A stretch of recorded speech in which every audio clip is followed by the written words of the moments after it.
Google requires that I do this dance or they don't start recording. We're recording. Right.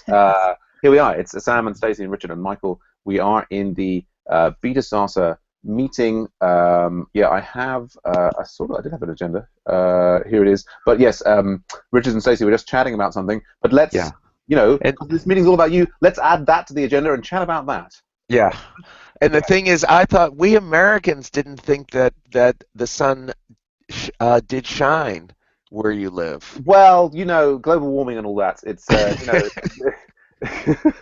it is actually being quite strangely un-British and warm and things here, mm, and I think that tea is rather old. Anyway, okay, I shall deal with that. And in fact, right. So this is actually updated. But yeah, so what is the? Let's add this. Are you talking about one of the items that you added, or let's just Yeah, so I mean, we can almost add it, and you can get rid of those. I just see I left three dots in when I shouldn't have when I just updated it.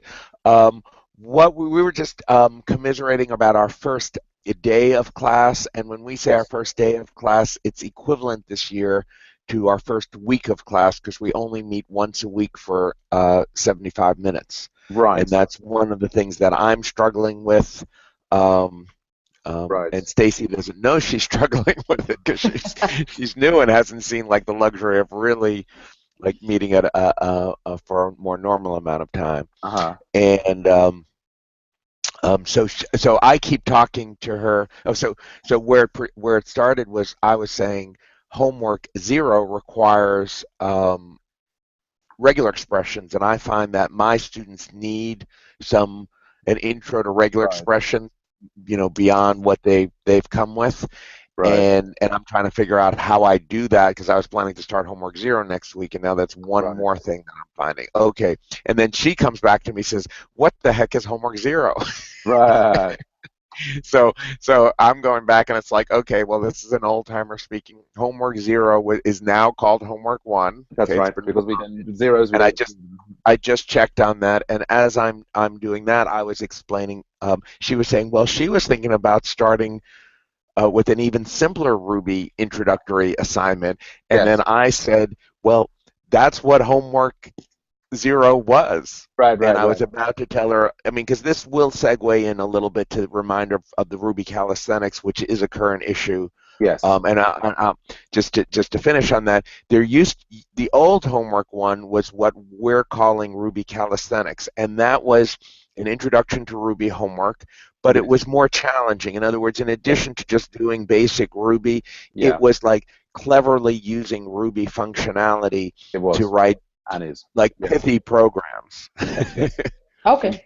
And we said so I didn't want to have, I mean, I probably was one of the ones who initiated. It's like this is too much for my students because it's cleverness and just right, like basic, like how do I log on and set up the VM and all that kind of stuff back in yep, the day. hmm, And so what I found, I didn't even create homework zero, but I found at Berkeley they had in-class worksheets, right, right, and I found some of these problems from that, and I put it together as a real assignment. We created like a pseudo auto. We actually created an AutoGrader, back in the day, and we yep, got it installed, and all was great. We actually had arguments about the interpretation hmm. of those of what the meaning of those specifications were, which I think I mostly lost, even though I was correct. I think it was an important debate.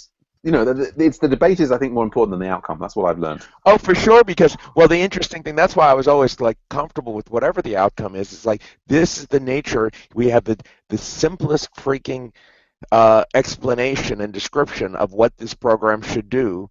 And Right. even that, it's like subject to multiple interpretations. In fact, Hmm. my original software engineering text talked about provability and the difficulty of it, and talked about this algorithm for doing line breaks, Right. and how even though this code had been proven correct, Right. it still had bugs in it. Mm, hmm. Indeed. So, and that was like, allegedly a simple problem, which I know from experience is not. Okay. Indeed. Indeed. Yes. So well, the thing that there are so many things I could say there. I think the one thing I will say to Stacey is that if you're looking for something for them to do which is even simpler than this, then my kind of strong recommendation is the Code Academy Ruby. and we recommend all of the MOOC students do So, that. so they're doing that. I just Right, want to give them an assignment based on Okay. what they learn. right. That's a little more simple because I only had them 75 minutes and we really didn't even get into programming last week Okay. because we were busy with logistics and Sure. whatnot. So I wanted to get them into Cloud9 Right. this week I see. and doing something simple with their partner while they're figuring out the intricacies of how to Right. share And screens. the Hmm. I mean, just as an idea, what I say for that is the basically the hello world sort of program or whatever Mm. method in our homework one, in our Hmm. now homework one, which Okay. is basically, just take as input your name and output hello, comma, your name. So that is like about as simple as you can get, and that's where I will tell students when I'm doing, when I'm doing this homework zero, this intro homework in class is, start there. Hmm. And I'm not following that, Richard. The thing that you're saying them to do there is um, to start on like a hello world. Yeah, because that's one of the programs in our intro homework. It's uh, like input your name and output hello, comma, followed by your name, just concatenated. right. That's like this one. That's strings 2.1, Yeah. if you want Right. to put a name. Yes. Yes. And indeed, I was going to say that. Yeah, particularly if we're concerned about regular expressions or what have you, then like rather than taking the entire of homework zero as a big unit, some elements of it are relatively straightforward and good places to start. But this reflects another sort of problem that we've had, is that in the past these things were like separate. They were still, they were more separate, so that the grader would grade them separately. But in the great Right. refactoring thing, you kind of get it all graded at once, and so Wow. it's more confusing because as a student, you're trying to work on precisely this problem, but the AutoGrader is going to give you all of the errors for all of the other things for all, the three parts of the assignment, um, which I think is very overwhelming for the initial student. It is, yes, yes. And I don't know, I haven't looked at the auto grader output recently, but at one point I remember in homework zero Yeah. last year, it was like all this like nonsense and verbosity, and it was like the worst thing to introduce to students. Yes, I think we have a serious issue there that we might talk about more later. So issue about velocity of grader given new clumping. Yeah, I'm not even sure. Like, I'm contemplating whether or not to use that this semester just because I'm not familiar enough with it to be Sure. comfortable doing it this semester. So I Absolutely. may just have my TA just grade things. Yeah, that's a perfectly reasonable solution, I think, in the first instance. Yeah. Mm. Rose has joined us. Hello, Rose. How are you doing? Rose is muted at the moment. Hopefully, Oh, I headphones feel her aren't nodding charged. her head. Yeah, she um, said her headphones our headphones not charged. aren't Okay, charged. well, yeah, let me turn the chat on. Yes, Rose, do tell us how you're doing in the chat. I'm just going to say Stacy, thinking of having TA do grading, and I guess that they may, the TA could submit to AutoGrader on students' Yeah. behalf. Yes, there's some interesting. They do have, like, you can now do in edX something that you couldn't before, is that you can log in as, you can kind of see things as a particular student, and then you can actually submit the student, the thing as that student, and so you would then have in your Spock have it set up so that you could then see all the students' grades and potentially pull them out. Yeah. Now, since you brought that up, can I see any history You with can see. that? I mean, this is a test Yeah. I would have to do. In other words, if they have submitted to the AutoGrader and they say this AutoGrader output is confusing me, if we log in, if we select that, be a particular student option, can we see like that last submission run? That will be if you know offhand. There is that's always been there. It's just always been difficult to find. So you can in principle see the output from the grader for that student. Right, right. And I will tell you something. Yeah, I know that you could do that kind of thing, but it was, and I understand you're saying it was involved, but the problem is it was so involved, and sometimes these errors would are so similar kind of thing, like the AutoGrader output. When I do a test case, I do something, and then there's a student seeing the same thing. That because it was unlabeled, I was never 100% sure is this mine or what the student is seeing or this or that. So. Yeah, there's a lot of things. Well, so we can review those. Shall we just go? Let's look through the agenda and see if Rose, if you've got anything to add to the agenda, you can just pop that in the group chat there. We've got some, so Richard, you've got some items there relating to Cloud9. Yeah. There's something else related to the credentials there. Obviously, we can hit those things. My items are, I've got an update on the calisthenics. I'm thinking that maybe we should start to use something more sophisticated to manage. I mean, particularly given, the state that our previous meeting notes have got into. I'm thinking that maybe we want to start to use GitHub issues or something. So that's something we could discuss. And some other minor notes. I can give you updates on the MOOC and Armando and so on. Is there? I guess we've got two things here, which is that possibly to show how to submit. This is what's the word? Assignment on behalf of students, and then also how to see what feedback a particular student got, and that's obviously something we've recorded, and that's valuable.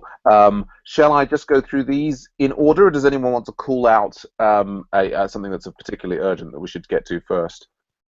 Order's fine. All right. So, well, project management tool. I was thinking that what we should do, and keeping this hopefully short and sweet, is we should start using the issues on the. It's private, but we should all have access to. We've got this instructor community resources. And this is the place where we've got the video walkthrough links and so on. And in fact, I think what I did previously was I pulled. This was the. We've now got these. These were all issues related to the textbook that I pulled in here in order for us to be able to see them, because it was the thing was private and we couldn't see them. I think that they're kind of now. That's actually now irrelevant because I think we now have access. Was Armando moved it off his personal account and moved it onto Strawberry Canyon, where I'm not sure if you guys have got access to this, but we've got, like Armando's closed a number of those issues. I mean, this is the danger with replicating things across multiple levels. So I think these are kind of out of date and not relevant anymore. So let's look here. And if you want to check, I can check to see if I have access if you want to paste the URL in. Yeah, so this is the and I think we got this is the repo for the textbook, and yeah, so you need kind of like group accounts to create teams, and I think Richard, you should probably have access to that. I remember talking about this a year ago, and I'm probably good. This is textbook repo. So particularly if you do have access to that, and for people like Stacey who are new, I'm sure we can sort that out for you. But so that being the case, then that should mean that this is you can see it. Great. Okay, so I think what we can do there is if we look at this one, this is that was originally there. They're all the important ones. What I'm going to do is I'm going to select everything, keep this one which is like about Rose's great stuff, and I'm just going to close all of those because they're now not relevant.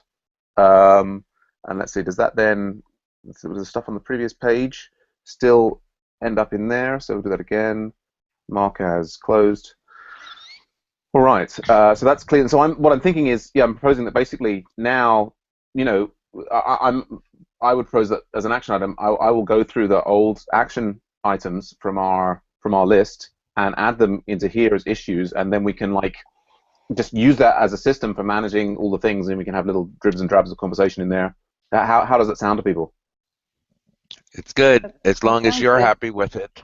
I'm always up for looking at a sort of a new system that gives some basic sort of keeping track of issues functionality.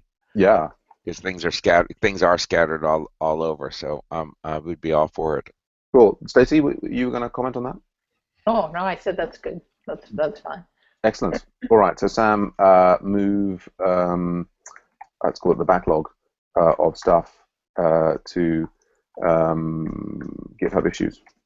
All right. And then I think the nice thing about issues is that then there are tools that we can use on top of that, like ZenHub or Waffle, to manage them. We can play around with. To our heart's content. All right. So that's quickly out of the way. Update on the calisthenics grader. I spent some time looking at this. Yeah. There are a number of options. What did I just? If I can find the window, what I just did. Is it this one? No, it's not that one. Damn. What I did actually earlier today was I went and checked if the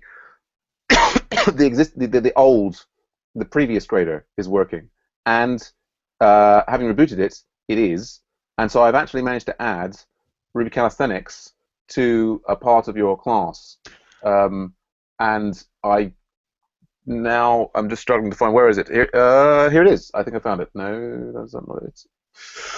Well, God, I've got so many tabs, so little time. Anyway, this is, just in case you're interested, this is, let's have a one Ruby introduction.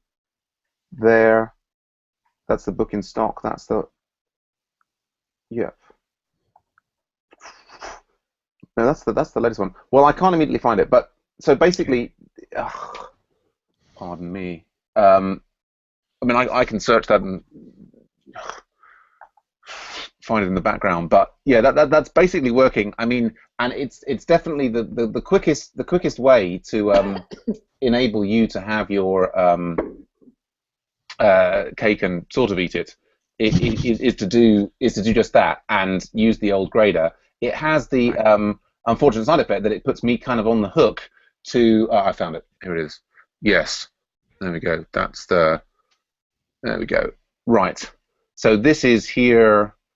What's this? This is the previous version of the MOOC from 2014 when we still had homework, and it was called homework 1 at that time, and it was called more Ruby, but it's the Ruby calisthenics. So we have this palindromes, word counts, anagrams, and so on. And yeah, that would be about what I think I'd want to do. Right. Right.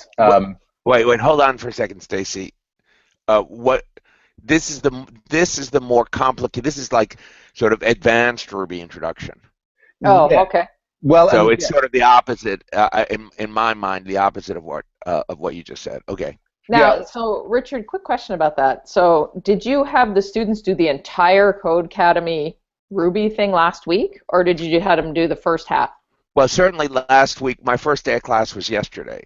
But basically, what Sam put in the MOOC or the SPOC is exactly what I had assigned to my class. In other words, first week was through that hashes, the first half, and second week was the second half.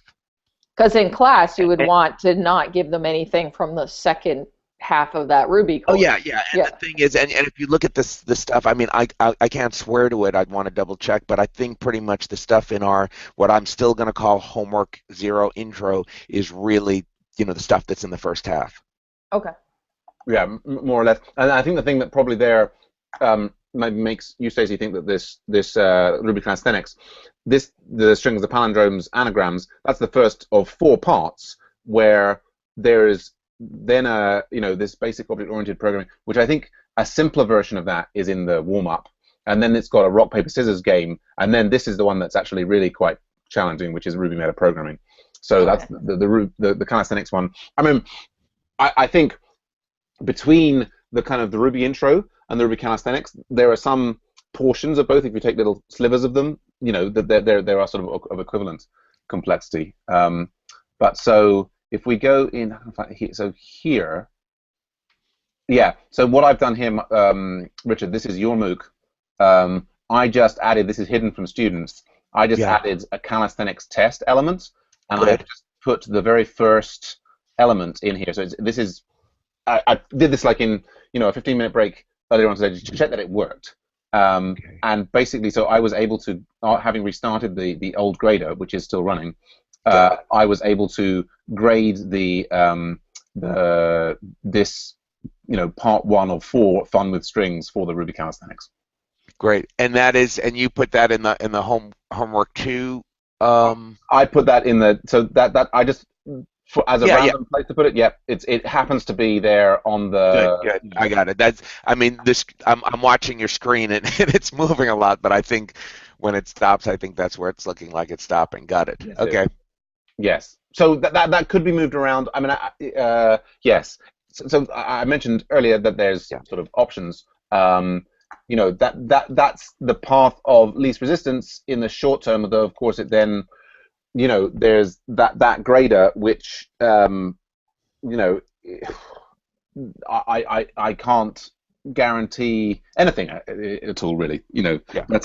But by putting that in there, I'm kind of spreading my limited AutoGrading support resources over 2 different platforms. The other things that I was, will my mouse come back to here? So one is using the old grader.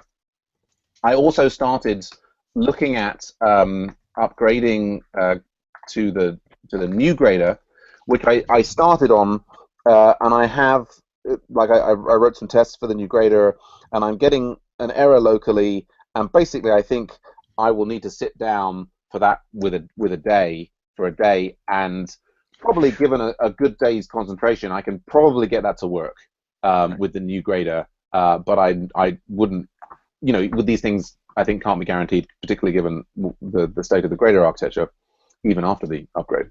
The other thing was that I was also starting to look at a new architecture, which is the thing that I talk about. I mean, I think the big problem with the system that's been developed, like going from the old grader to the new grader, is the new grader basically extracted a dependency, which is a good thing from a software engineering point of view. It took the edX aspects of the system into a separate gem, but we lost functionality. We lost the functionality to run the grader from the command line, and we also squashed these multi-part assignments into single assignments, so large numbers of elements of things would get graded all together rather than separately, which I think is much better for the students. So I think we lost 2 kind of important features that were actually of value to instructors, and we gained the ability to set more fine-grained late penalties, and in principle allow instructors to develop their own new assignments, but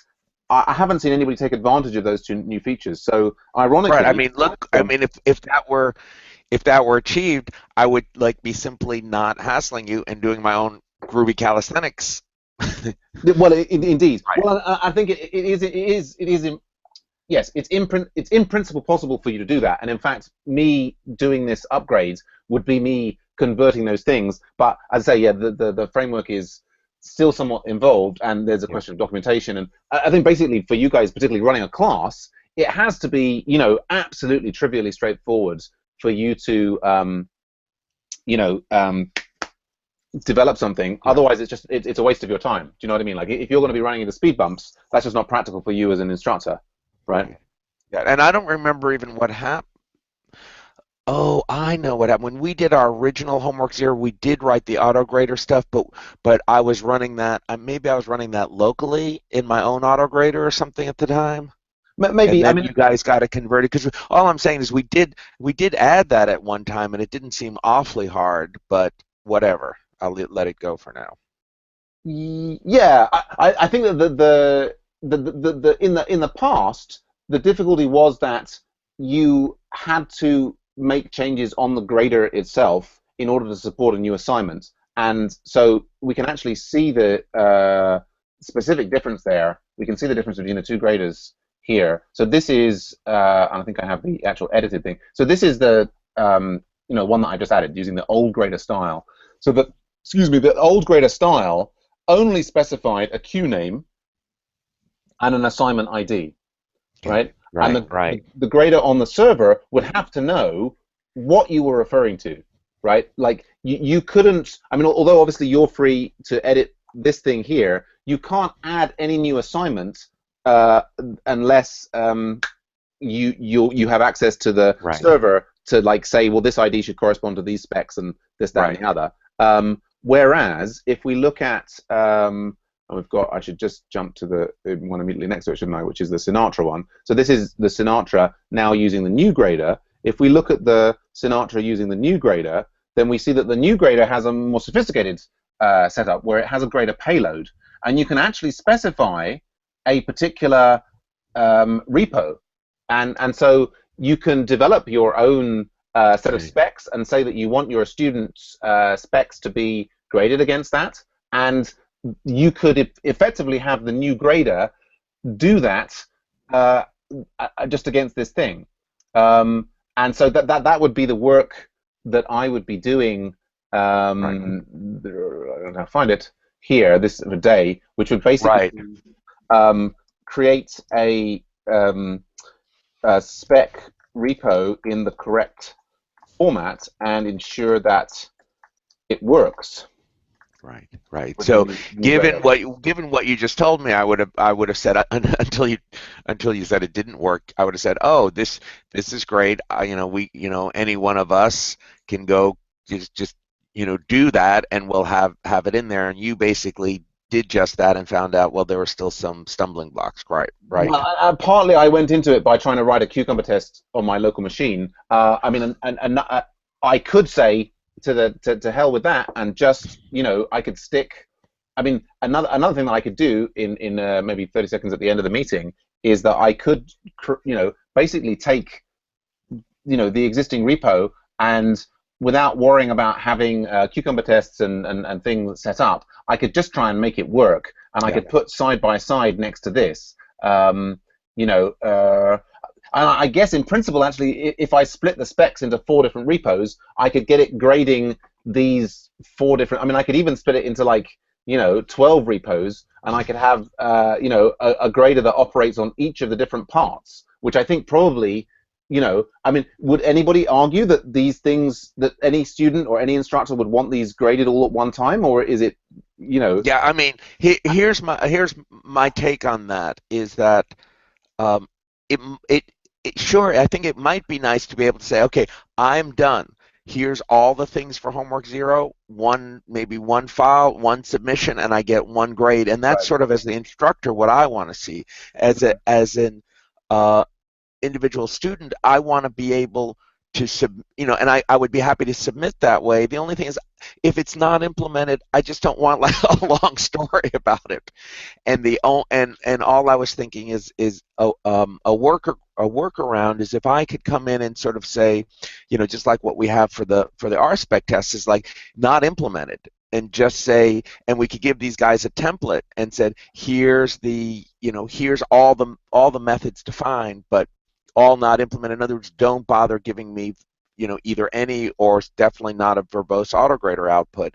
And then that might sort of, I sort of like the idea of having 1 autograder per assignment.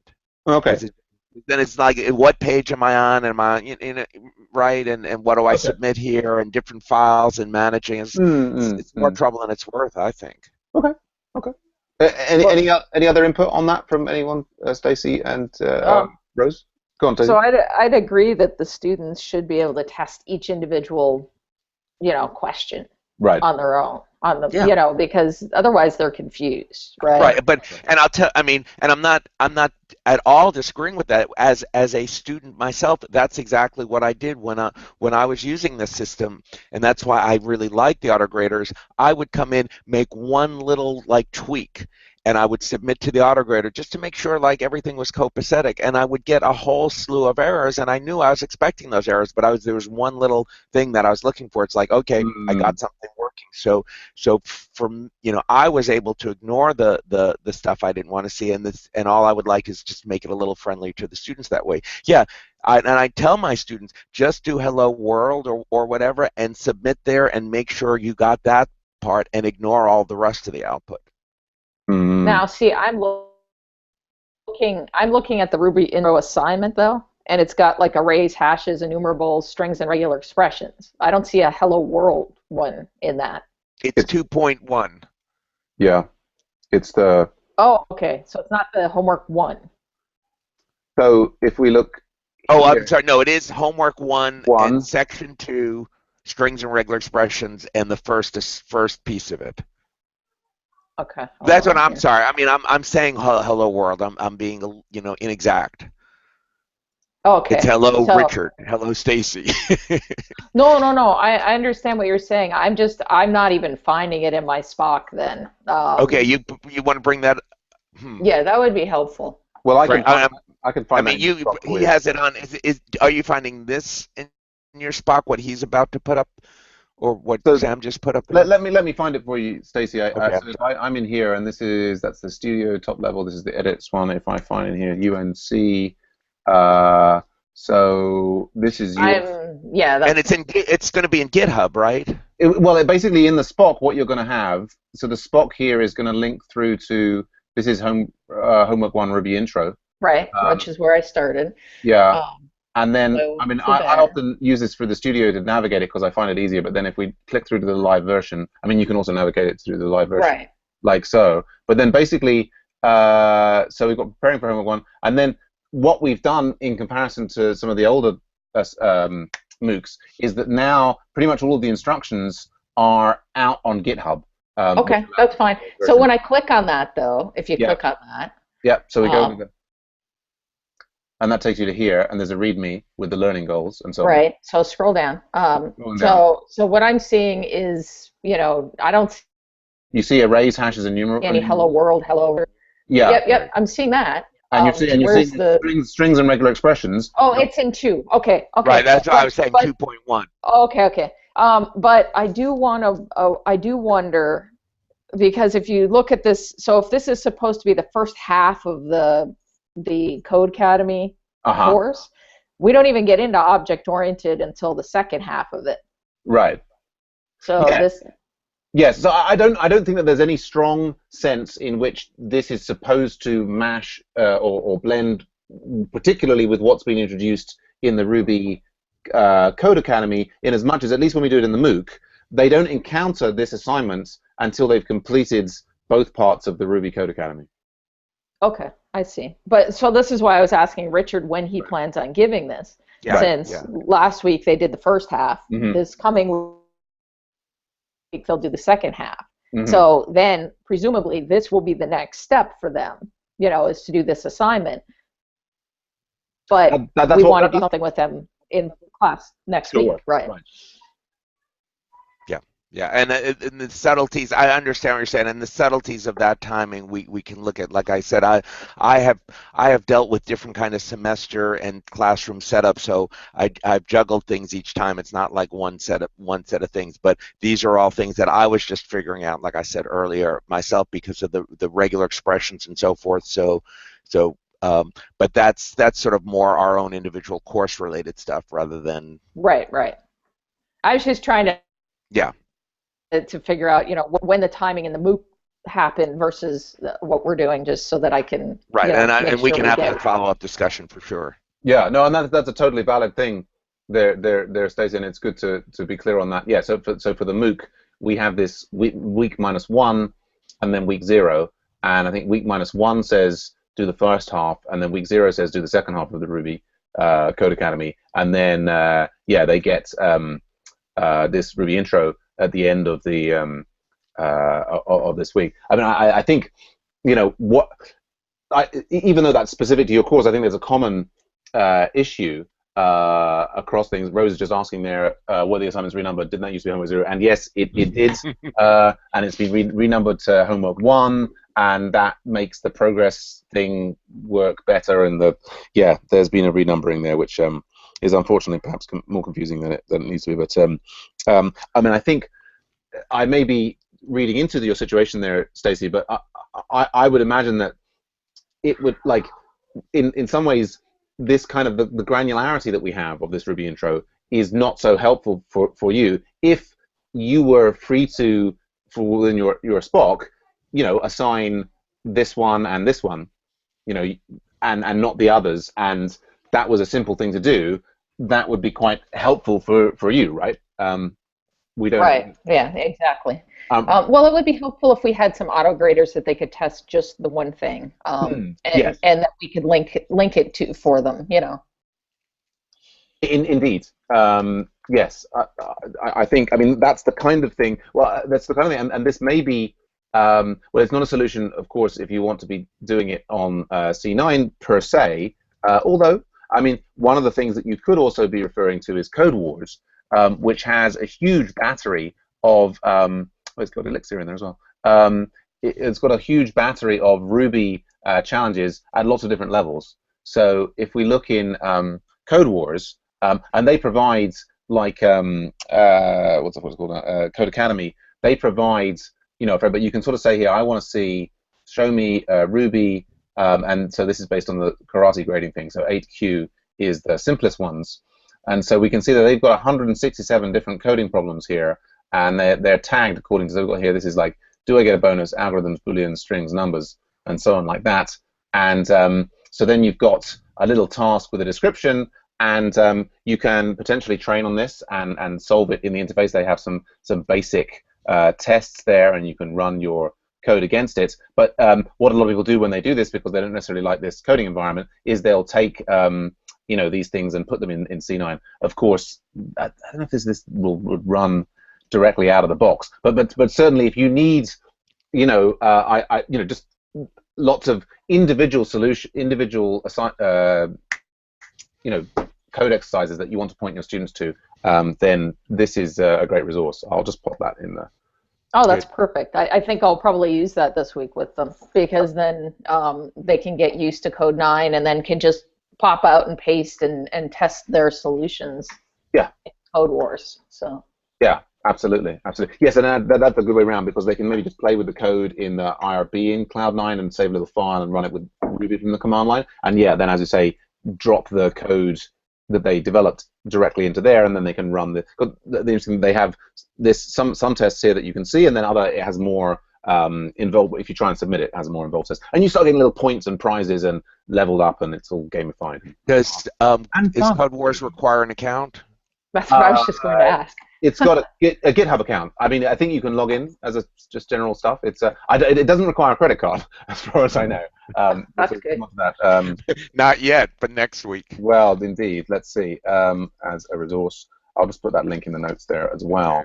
Okay. Yeah, if it links to the GitHub account, that's a bonus. Yeah, indeed. And in fact, actually, they'll have an API, and you can pull out kind of like we used to do this at Makers Academy, is pull out information about how far you can't. In their free API, you can't pull out people's scores on individual problems, but you can pull out how much their overall score of how many problems they've solved. So we used to give instructions to say, like, you must try and score at least 50 points in Code Academy on Ruby problems, and that was a good way of getting people into stuff. So yeah, so nice discussion. I just wrap that up with my point about the new architecture, which I guess is just not going to happen. Through all that discussion of breaking things up into small things, being able to run stuff on the command line, the critical thing that we don't have, that of course Richard's old system used to have, is the ability to see the code that the students submit, which I think is a kind of critical thing for our instructors. I think we generally agree on that. What I started to create while I was looking at this, can I find it immediately, was just the model that we had at Makers Academy for students submitting assignments is they just did pull requests on repos. So I just started setting up here.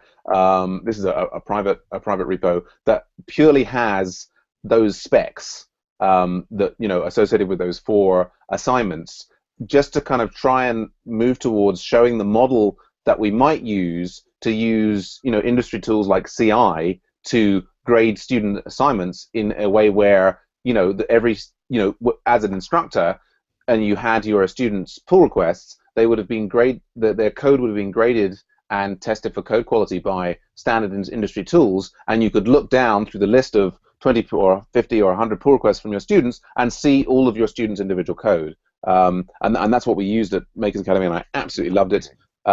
It has this issue that the students can, in principle, see each other's submissions, but that's another story. So anyway, that's clearly not a short-term solution, and not without contentious nature. But I think maybe we spent enough time on these things. I'll maybe try and get that more fully fleshed out and present that next week or the week after. I had a question. Go on, Michael. Does anyone actually do projects in their class? I think Rose does, right? I believe she does. Richard does not. Stacy, are you planning to do projects in your class? No, not likely. No. Not this semester anyway. Yeah.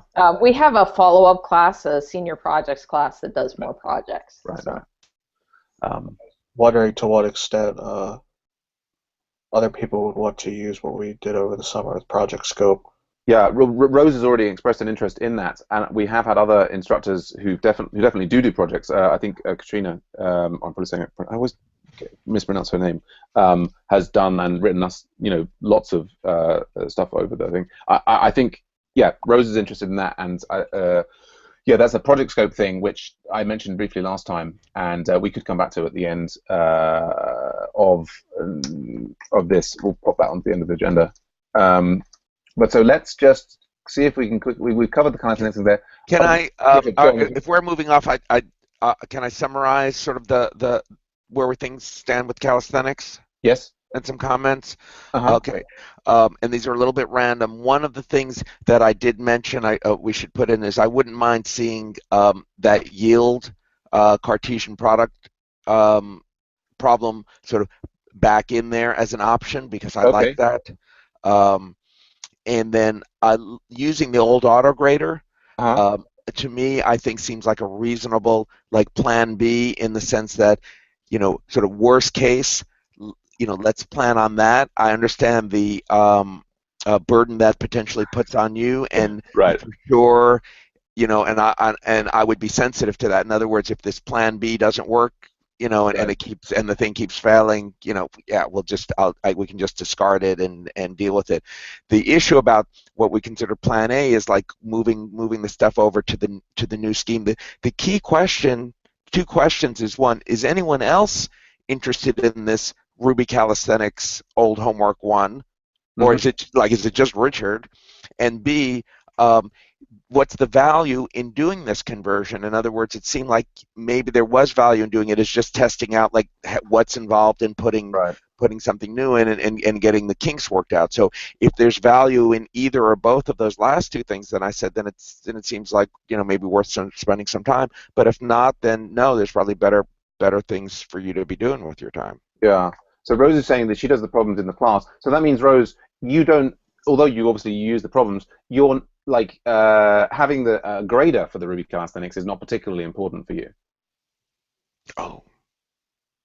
And while Rose is typing answer that question, so Stacy, you've only seen them very, very superficially, aside thing. It sounds like having more varied problems available to you would be a valuable thing in general. Yes, I would think so. Yeah, and I'm very keen on AutoGrader out, because so many times the students say, "Oh yes, I did this problem," but they did not really follow what we asked them to do.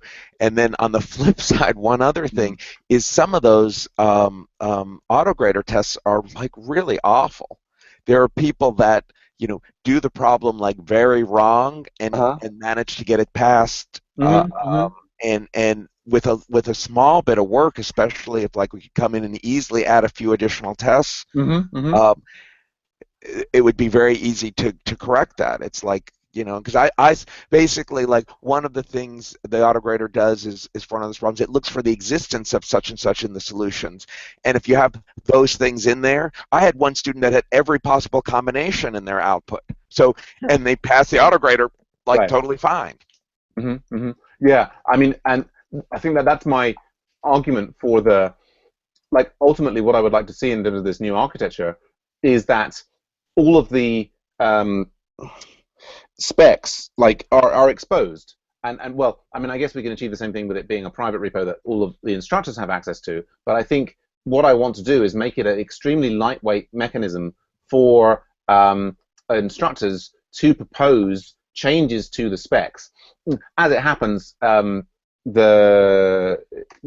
principle, if you don't like the specs that we currently use for, let's say, part one here, this is the thing that happens to be test that this is the what is it? This is sums to do with hashes, arrays, and enumerals, I guess. You guys have access to this private repo, and you can, in principle, make changes to this and then submit it. But it's in a kind of weird format where it's in this AutoGrader directory, and it's like if the thing ran on CI, if it was just a plain repo like I'm doing here, I like to think that whole process would become easier. So yeah, a good point there. I did going to chat with Rose there. She runs it there. Yeah, it sounds like Rose doesn't immediately need the AutoGrader, although certainly probably wouldn't hurt Rose not needing it immediately. The key thing that you were also saying there, Richard, is Richard wants to be able to easily propose changes to specs that the grader is running to fix issues. Yeah. Okay. Yes. There's various things there. So we'll leap on then. I'll just mention, so OpenEdX had a remote meetup. There's a link here. I haven't watched it yet, but apparently they were going to talk about the roadmap for edX development, so that's the kind of thing that might be interesting. We're often a bit in the dark about what edX is doing. So if you have a chance to watch that and if you had a chance to watch that and summarize that for us, that would be great. I'm not sure if I'll have time to watch it in the immediate future. Rose just asking, she thought it wasn't possible to see student submissions, and yes, at the moment, Rose, it's not possible to see student submissions with the current AutoGrader. One of the so we've got these in terms of calisthenics, which is what Richard wants. There are three options here. One of which is using the old grader, so you still wouldn't be able to see student submissions. Two is upgrading to the new grader. You still couldn't see the student submissions, but this architecture is probably is supposed to be easier to support, although in terms of changing the specs. What I would love to move towards is a new architecture like we had at Makers Academy, where the specs and everything is just public, and that students submit their code via pull request, and it's visible to everybody. You could even create private ones just for the particular institution and make it private to the institution, but visible within the student cohort, the particular class that you're in. But I'll present more on that in future weeks, and it's the kind of thing I think that's controversial, and I might try and develop that in my spare time because I'm passionate about it, and see if we can identify specific problems with that approach, and then if we can find solutions to all of the specific problems, then who knows, we could move into a brighter, healthier, happier future. Okay, so leaping on there. So Richard, some other items from Richard. So Cloud9 now requires a credit card for sign up. Yes, and Armando had mentioned that, and I think he was hoping to get a waiver from them because he knows the Cloud9 people. Right. Richard, apparently this is a concern for students. Yeah, because basically, even though Cloud9 we know is real, and I guess what is it owned by Amazon now? Right. The students are like, this is not going to charge you, but the students were balking at it more. They were there. I've had a few students like are not credit card people complain about buying the textbook, but for this they were balking and uncomfortable, and I'm not sure if it'll be an issue or not. It just happened yesterday. And I wanted to basically, I need to know how to proceed, whether there's anything like what you were saying, because I thought there might be, that we could get some kind of waiver. Otherwise, I'm going to have to ask my department, because for something like $10 a month, we can also get it waived. For $10, if you pay $10 a month, you'll get it waived. Something like that. This is secondhand from my TAs that look, but basically, if we set up a student university account, and for a small amount of money, I see. We can say, okay, we can get that Cloud9 to waive the credit card request for people logging in via the student option. Okay. But that's what I'm hoping we can get. If we can get that MOOC wide in some way and get under like Armando's umbrella, that's one less thing I have to try and fight for. Absolutely. For a small fee to waive credit card requirements. Yes. Well, I think that's probably a good point at which to mention the Armando element. Yeah. Rose just saying not all students have credit cards, and yeah, her department might not support, certainly won't support that. the issue there is that Armando's class, I think he presented his first class yesterday to the students, and so he will be encountering this issue. So he's feeling this pain. I'm getting the sense that he is. I don't know if you remember in the spring this year, basically because Dave has retired, and so Armando is now running his very large class of 250 students by himself, and he goes into a kind of frenzied mode of I mean, as well as also running this other company and like jetting around the world to try and like promote MOOCs and this, that, and the other. So you know, I was sort of hoping that Armando might be here. He's not. We'll see. I kind of get intermittent communications for him. I guess at the end of this, I will have a question of like which of the outstanding things, like trying to get access to question bank. Maybe we should like move towards action item for all of us is what is the one item that I should try and bring up with Armando in an attempt to get him to respond to precisely that? Because I think if I send him 4 or 5 questions, you know, we may not get any answer at all. So work out what is the one most important of those questions, and perhaps the C9 one is the most important. Is the most important one? Do we think? That's too tough for me. Okay. That's outside my bankroll. Because it's like a complicated equation. What are we, you know, what's most important? What might we get some, you know, positive reply on and all that? So anyway, it's like too much for me right now. Yeah, well, we don't have it's an action item for us to think over. We can maybe think about it over the weekend. It's right. Okay, so yes, obviously that's a concern. Cloud9 having been bought by Amazon and so on. Yeah, so I've given the Armando updates. Richard had another question. There is Cloud9 setup script versus vanilla C9 workspace. And this is an Armando issue, right? This one. The Cloud9. Yeah, exactly. This certainly relates to Armando because Armando was dismayed to see that the setup script. Right, and his complaint made you like go update and put everything back the way it was. Well, I put that particular thing back the way. I mean, whatever that particular thing. Sure. Yeah, I mean, and it doesn't look like you did it like. I mean, I'm not saying you were like mad about it, but it doesn't look like you. It sounded like you thought it was better left out. For our needs. I'm suspicious of the setup script. Right, because seem like they're inconsistent. Right, exactly. I mean, I think, and this is partly relates to Armando being very busy. Is that I think unfortunately, he was somewhat blindsided by this change. I'm thinking that the script is better out than in, but. It's there are different things because I think the script in its original form caused some problem for a number of students that I forget what it was, and it had to be updated, and that was a problem. But then there's also the issue that I think for some people there used to be an issue with doing bundle install on C9 that was taking a very long time, and the bundle was like exploding and generating many processes and so on. Yeah. That, as far as I can tell, that seems to have been resolved. I haven't heard anybody complain about not being able to install the necessary gems on their workspace. The setup script has things to like not install the documentation and maybe makes things a bit leaner.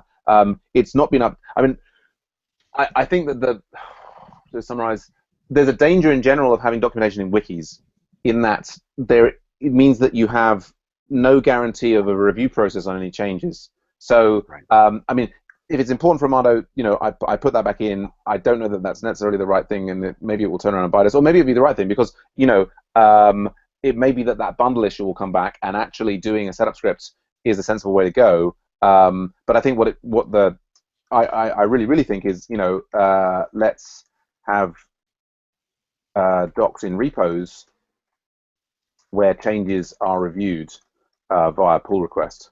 And that's something. I mean, I went through and upgraded all of the assignments in Part 1 to Ruby 2.3 and Rails 4.27, and I'm planning to go through and do similar with the Part 2 things. But I'm hoping to get a head start on that, and so I will try and make any changes that I make pull requests rather than direct edits. But yeah. But I will tell the few students who listen, I will tell them they can ignore running that setup script, and I will also tell my TAs, especially if we need something on a timely basis. Someone blew something away, needs to create a new workspace, just create it, and don't install the setup script because that could take 10 or 15 minutes. Right, and I think we're good with that. I just wanted to confirm. And if someone follows the instructions and runs a setup script, it's like, okay, fine, we'll just have like some more test cases and see which ones fared better. Yeah, and I think that the setup script will not. I think it's not going to cause any particular damage apart from taking a certain amount of time. Right. I mean, it may install a lot of gems that don't need and trip some limits. I mean, I think that issue that they had, there was like, has been removed. And so maybe it's okay. I was just going to say that the blank the vanilla workspace I'm talking about is just a blank custom workspace. Okay, and I have a follow-up question. That's not. Do you have any idea what happens when students choose Ruby, which many of them will do, no matter what I say? Oh, okay. Well, I don't know. There's a Rails option, and if they choose the Rails, and then there's a Rails tutorial option too. Right, and the thing is that what that will do is if they do that. That's GitHub, isn't it, with a cat or the alter cat? Oh, really? Well, but yeah. So if we go for new workspace here in C9, let's just get specific about the options. So there's a Rails tutorial. No, there's right. But I think this is it's not a Ruby. It's Ruby Rails. So if they use this, I think either of these two, it will create. Like the default directory will be it's as if they've run Rails new. Okay. So it's okay. And basically, in particular for our class, where they start doing pure Ruby problems without Rails, you don't want your workspace dominated by a Rails new app where you've suddenly got all this code with models, views, and controls, and students are going, what? Oh, right. Kind of thing. Right. And so all I need to know is like, when we go around and help people and like to peek out and look for that and say. Okay, got it. Indeed. Yeah. So in fact, yeah. So blank is intact. It used to be called custom, but yeah. So blank is now the term. That's what I go for generally. I mean, It would be great if like Harvard CS50, if we could have a Berkeley's CS169 there, and it was just the blank one. That would be great for me. But anyway, yeah. Rose is saying in the chat there. Undoubtedly, that's the most important. But for me, the second most important would be his defense of Ruby Rails versus Django, Node, etc. Oh, okay. So Rose, that sounds like you're answering the question of like, what are the most important things that Armando's ever done, rather than what are the most important. I mean, I guess. We've got that video of him defending Ruby on Rails against Node. Are you saying that, Rose, you'd like to see some more materials from Armando about defending Ruby versus Rails against Django?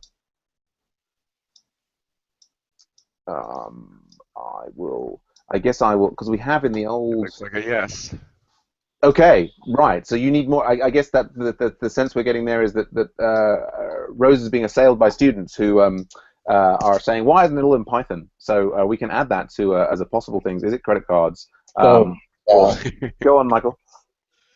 Armando, the evangelist and apologist. Is it? Indeed. Well, and I think, and I taught a class using Django, and it's a nice, and you certainly could do. I mean, basically, it's one or the other. If you happen to have lots of materials on Ruby on Rails, do it Ruby on Rails. I think the interesting thing is that from my point of view, there's not so much advantage in being Python versus Ruby. It's kind of like apples and oranges, really. They're both delicious fruits, and they have slight variations, but it's not. You're not going to magically get a job as a result of being a Ruby on Rails versus a Python Django. I think they're both very employable skills. Can you remember what's defense of ROR versus Python Django? Yes. Okay. So we've reached our allotted time. Let's see if we can there. We've got like a final few elements there.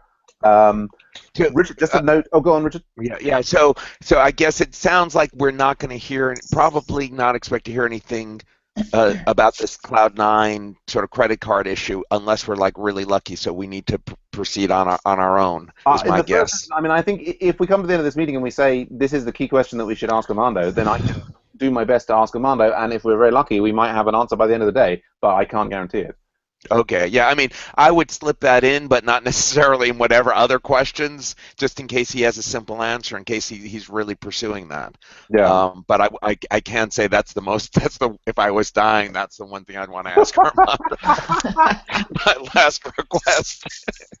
Well, reflect on it on the weekend and come back to me with an essay, and we'll Well, see. but the interesting thing is, no, I'm gonna like sort of send something to my class today, one way or another, either to say like bite the bullet and give them the damn credit card, or here's my credit card you can use, or something like that. Right. I don't know if I would do that. I'll show how Everybody be buying dedicated I am. themselves, Well, they'll be buying themselves beer with it. And maybe they get a better grade as a result. But let's indeed let's see. I'll certainly increase my rate my professor. Red Professor, talking about a great class, it was free beer. Free as in beer, not as in speech. Anyway, sorry. Rose is asking there about so she's particularly interested in why Amanda Dave chose Ruby on Rails over Django, and I think actually in the initial video, and I think it's Dave talks about how they felt that the stack of the tooling, the associated things like Flog and Reek and Metric Foo and Cucumber and all of those things was just the tool stack was slightly more polished and stable than that for Python, and that's why I suspect though Armando had a lot of experience in building Rails apps for his what have you, and so he had a lot of experience in Ruby on Rails, and it was a natural fit for him. Rose is asking, is that still the case? I think it's probably less the case in as much as Django has Lettuce, or sorry, Python has Lettuce, which is their version of Cucumber, which has now been around for a time. I think the Python community has fixed on that, they've kind of moved on to Python 3 more. So yeah, I mean, I think that if you were choosing like right now, if you're saying like we have no course and we need to build a course that's going to be about web development and teaching the agile method and so on, I think that you could, it's a toss-up whether you do Python or Ruby. But at the same time, if you have all this stuff in Ruby on Rails, there's certainly not any convincing argument that I've heard that you should make the switch to Python Django, because it's sort of much of the sameness. The bigger issue is about whether you should be doing a pure JavaScript stack, because JavaScript has lock-in on the browser, and there are a lot of these exciting frameworks like React and Angular, and people are building their apps like that.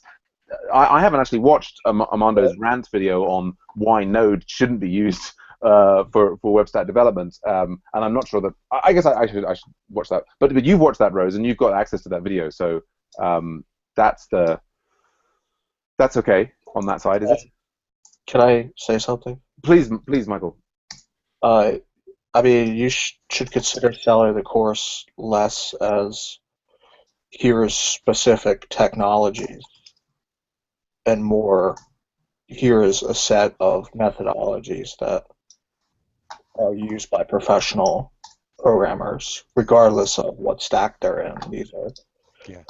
This is what people often aspire to build. And that goes along with a point that I've made multiple times in the past, is that Armando needed to have designed his textbook and course using exactly the same software engineering principles to separate out and not commingle the principles with the actual sort of set of tools and environment. And if that would have been done, then instead of having this debate, we'd have people plugging in their own sort of modules into the overall course. That's a tall order, and that's not going to happen anytime soon. But it's an interesting sort of non-use of the principles, and an interesting example of the downside of not using them. Yeah, I mean, I would just pick up there and agree totally with Michael. I think you're totally right. I think it's, for what you're saying there, Richard. Yeah, I mean, and I think that to an extent, there's an extent to which that we're hamstrung partly by the edX platform, which doesn't allow us to plug in different modules very easily. But the textbook too is all. But the textbook is like totally interwoven and totally enmeshed with the Ruby on Rails, and it's kind of, I mean, but I think this is the thing is there are lots of textbooks on agile and software engineering in general that have no specifics about a technical stack to use with them, and at least from my point of view, they're hopelessly abstract as a result. There's kind of like I almost like want the thing to be specific. Like here's a and Sam, I mean, 100% I agree with you, but all I'm saying is that if it was designed with that in mind, then yeah, here's the initial version with all the sort of the Ruby Rails, it's environment plugins. But if it was designed to be able to say, oh, now if I wanted to redo it, it would be like easily extractable to like put in different examples. But yes, I agree, having specifics in there is extremely important. Yeah, well, I think that in terms of the design of the, go on, Michael. I think the part of the trouble with the course is the whole idea of BDD, TDD, and their interactions, and you can come away from the course with this perception that BDD equals Cucumber, TDD equals RSpec, and that's the only way to do it. That's like and obviously you can do BDD and RSpec, you can do BDD and other testing frameworks and other languages, and and people do that. Yes, indeed, I think that's very true. I mean, although I would say, perhaps in defense of the textbook, I think in principle you could take the textbook and you could, like if you were willing to spend the time, you could rewrite it in Django and Python with lettuce and this and that with relatively little difficulty. To be honest, I don't know that the textbook itself could be, Anyway, it's an interesting. No, I'm just saying, if it could have been written and designed with that in mind, then it would be like, okay, here's the things you need to change. When you plug out one environment and put in another. But anyway, that would be a great project if someday. I think it's it would be an extraordinarily useful undertaking to have a class like this that actually did like 3 tech stacks in parallel. That if you had the class and you presented it and you showed okay, so here we're doing this BDD, and like here's how we do it in Rails with Cucumber, and here's how we do it with Python with Lettuce, and here's how we do it in JavaScript with Jasmine.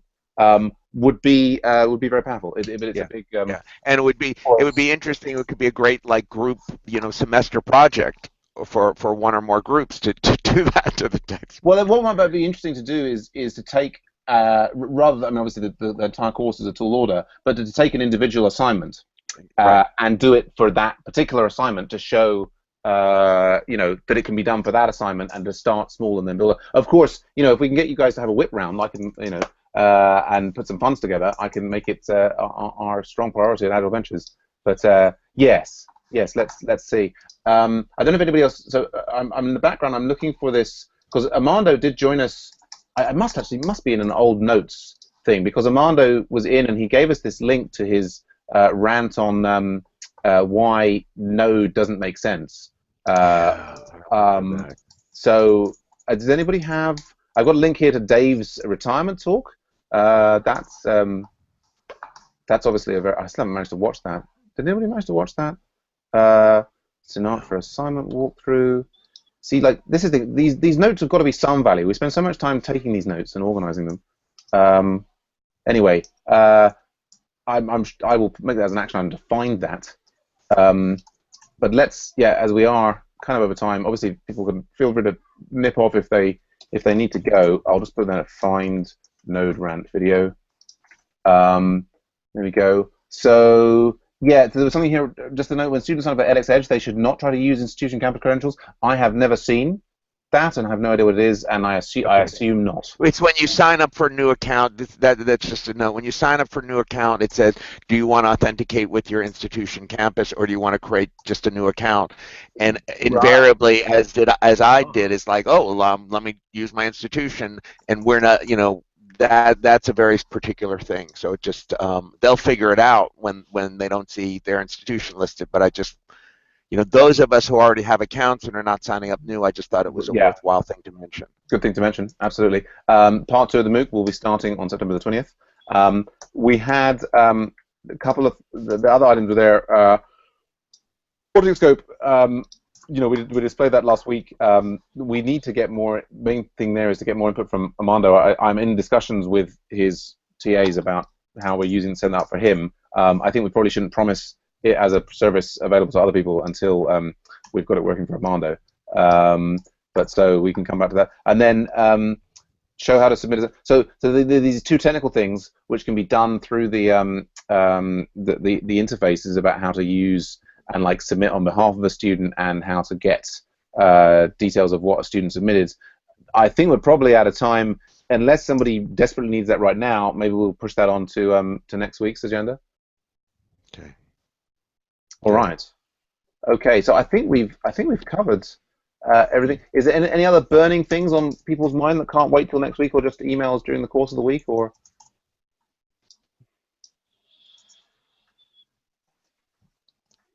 Good. All right.